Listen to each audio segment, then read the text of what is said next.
好，好，哎呀，好，哎呀，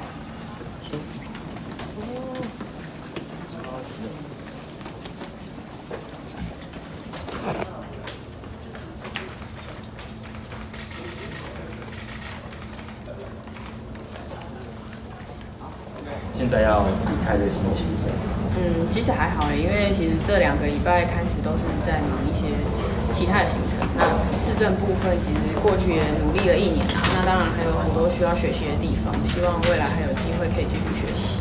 1个月后会再回来这边上班吗？就看这1个月大家的努力程度到哪里。那是不是要开始接受这个不一样的挑战？其实扫街拜票本来就是一个蛮具有挑战性的东西。那其实在这1年在市府里面服务之后，首次走出去的时候，确实是有点紧张跟害怕。不过经过2个礼拜的训练之后，有慢慢越来越习惯的感觉。如果未来立委至少选到有党团的话，你会偏向在市府还是党团？这个就看党团这边的安排。那当然是希望可以有更多的学习，都是好事。年终奖金的部分还是一样，就是它确实是有按照你在市府里面服务的年资跟比例来算的。所以去年其实曾经是12月25号才回到市府这边来，过去3个月是在那时候的竞选办公室服务，所以这个是有按比例去计算的。那考绩奖金的部分，它确实是有会按照你请的价别或者是你请的时数去做考绩的平等。所以其实考绩因为请了事假，请了2个礼拜，我相信考绩的部分也会有一点点的调整，所以不会有像其他议员说的10几万这样子的情况发生。9又燃起你对王浩的怒火。我想我就已经回应过他了，然后他也没有再回复了，那就事情就到这里结束。第一个每个人私领域的事，或是说每个人对一个年轻人谈恋爱也蛮正常的嘛。这些为什么我们这些当老板要去管人家这种事呢？奇怪。现在学姐好像爆出了新恋情，会不会怕影响到？就是如果说到时候需要她帮忙民众党的话，会有一些人气上的影响。你早上看到他有关心他吗？他也没有，他不讲，我也不会问他，对不对？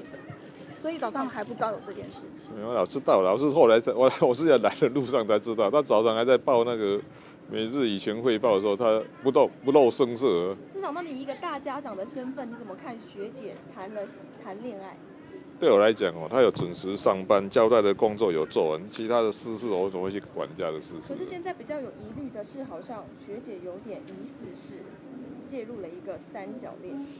我讲过嘛，对我来讲，当老板员工有准时上班，他交代的工作有做完剩下人家私人的私领域的事。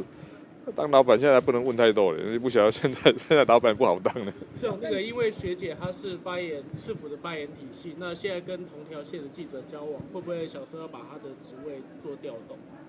这有关吗？有啊，要不然同条线那个记者跑了很多独家。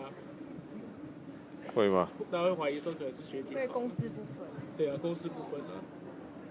不会吧？他其实他也不会知道太多独家吧？会给他一些建议吗？哎呦，奇怪，我这个问一个对这个最不懂的人干什么？会不会因为他闹绯闻，然后就不把他排进不分区？跟这个也没什么关系吧？所以不担心他这个事件会影响，会不会觉得对他人气多少会有影响？应该不会吧？我不晓得。那您对学姐的态度不会因为这件事情有任何改变？哎呦，这个每个人。人家什么，第一个每个人私领域的事，或是说每个人对一个年轻人谈恋爱也蛮正常的嘛。这些为什么我们这些当老板要去管人家这种事呢？奇怪。这样，你先问一下你的不分区啊，郭台铭那边是有提供7个人名单给你，是不是？那他们有一些建议人选呢，但是我们还是有 interview 嘛。那所以现在是确定就只有高虹安是列在第3名吗？反正再过几天你就知道了，你那么急干什么？现在有传出黄进要把它排在第9位，是真的？他有列入你的不分区名单里面吗？一样嘛，你到时候看就知道了。就是这个策略是想要把不分区的票冲高吗？反正奇怪，再讲吧。有没有其他事可以问？那你觉得学姐放在不分区里面，可以冲高选票吗？他还是有年轻选票嘛。那新民党跟那个郭台铭寻求合作啊，那会不会压缩到就是民众党这边的资源？你叫什么？就是新民党就是跟郭台铭合作，会不会压缩到民众党这边的资源？不会啊，这资源有什么关系？是看好高虹安有什么样的特质？